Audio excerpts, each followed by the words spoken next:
भूत प्रेत की कहानियां पढ़ने के शौकीन लोगों की संख्या कम नहीं है। हम में से कमोबेश सभी ने भूत प्रेत की कहानियां वुटरगोल्पो पढ़ी हैं।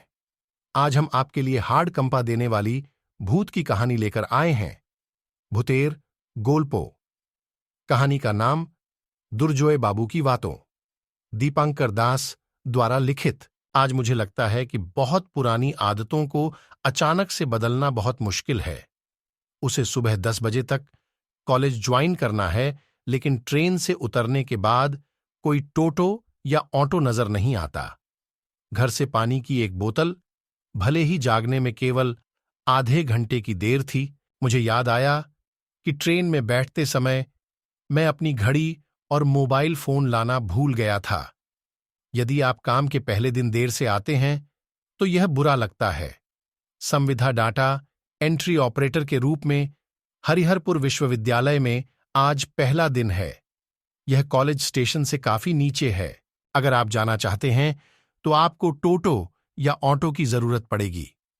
चलने का तो सवाल ही नहीं उठता, क्योंकि अगर चलोगे तो कम से कम कुछ घंटे लेट हो जाओगे। निश्चित रूप से इंतजार कर रहा हूं। मैं स्टेशन से बाहर गया, शराब पी, एक छोटी सी बीड़ी की दुकान देखी और वहीं खड़ा हो गया।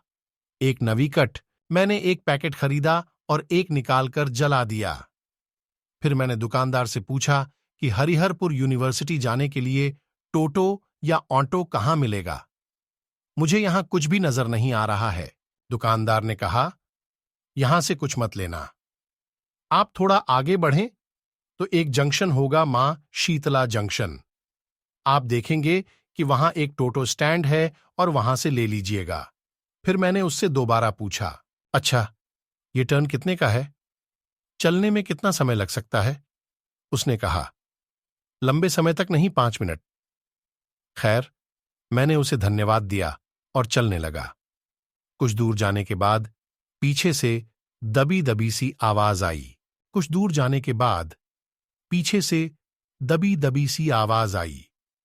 कुछ ही सेकंड में आवाज मेरे कानों तक आकर रुक गई। मैंने देखा कि मेरे बगल में एक मोटर वैन खड़ी है।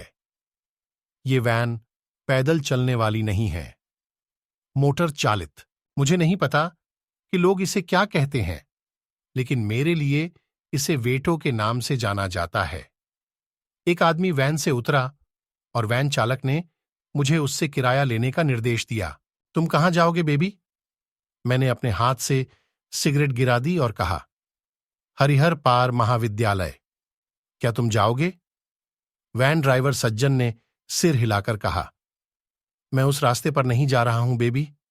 आज कॉलेज की छुट्टी है। मुझे न तो जाने के लिए यात्री मिलेंगे और न ही आने के लिए।